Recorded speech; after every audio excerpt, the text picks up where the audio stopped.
Joining us now to discuss Trump's move to bring Greenland into the fold is Rod D. Martin. He's geopolitical analyst and the founder and CEO of Martin Capital. Rod, thanks for joining. The meeting was described as tense with Vance and Rubio. What do you think happened? Yes, I imagine it was. But the real headline here isn't how tense the meeting was. It's that there was a meeting. And this is really the thing. The president is famous for his maximal demands, which aren't necessarily anything close to what he wants to end up with. It's how he gets people to the table. It's how he makes them worry, puts them off balance, and makes them actually work toward a mutually acceptable deal that'll be a win-win. And I think, have the outlines of that deal. It's going to take a minute for Denmark and Greenland to wrap their brains around it, but I think it's going to be really good for all parties. Yeah, as you point out, he sort of goes well beyond his position to get people somewhere to the middle. So what is the background, though, between Greenland and Denmark? Do you have a sense for what the majority of Greenlanders within that very small population relative to the size of the landmass, what do they want? Well, there's mixed polling on this. There was a really good poll, we thought, done just shortly after the president took office that indicated that a majority of Greenlanders were at least open to this idea. Now, that was widely poo-hooed when it was reported at all, but we talked about it here on NTD and in other places.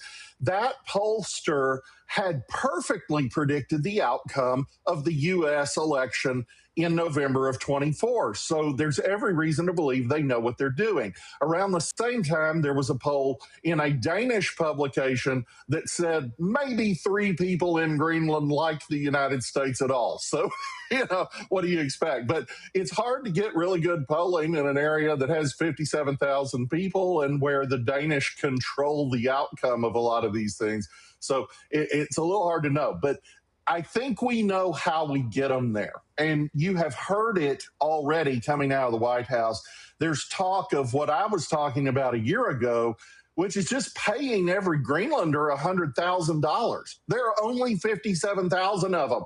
That's a big, big deal, and it's nothing money to us. Second, we don't really need them to be technically part of the United States. We don't need to annex them to achieve the president's ends and Greenland's. They can become independent, and we sign a compact of free association with them in the same way we have 3 countries, island countries all, in the Pacific.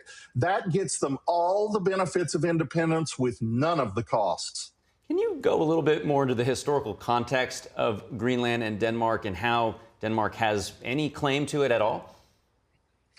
Well, there's this myth that the Vikings have been there forever, but that's actually really not true.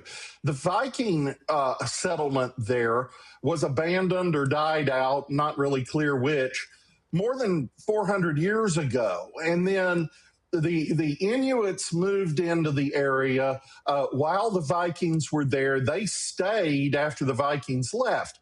And many, many years later, during the 18th century, the Danes came and established a settlement. So they are a colonial power in exactly the same way Great Britain was in America and in India and in Kenya. They are absolutely extending the age of colonialism into the 21st century. And there's tremendous resentment of that in Greenland. However, they know that independence costs a lot of money. And again, the solution I just described solves that problem for them. They get 100% sovereignty and autonomy while also getting their embassies paid for by the U.S., their defense paid for, their development paid for, and I think a large check to every citizen of the country. Yeah, you bring up a really interesting sort of middle road solution that most importantly gives probably what Greenlanders themselves would want the most. Trump says that there are all kinds of Russian and Chinese naval activity happening around the island of Greenland. What are you aware of?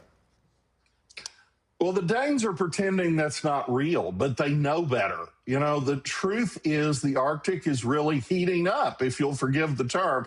I'm not a big global warming guy, but if you had the kind of global warming Al Gore believes in, those sea lanes would be free very soon, and it would be dramatically cheaper to ship goods around the world by sailing through the Arctic Circle than by going through Panama or Suez or around Cape Horn or the Cape of Good Hope. So that area is really important. Even if Al Gore is completely wrong, the advent of widespread cheap nuclear power, which is unfolding right now, means that you're going to get a lot more nuclear icebreakers, and those Arctic sea lanes are going to matter. On top of that, there are all kinds of defense ramifications for all three countries, and there are tremendous resources in Greenland, rare earth elements, oil and gas, you name it, that have never been developed, that Denmark doesn't have the technology or the money to develop, that the Greenlanders certainly can't, and America must.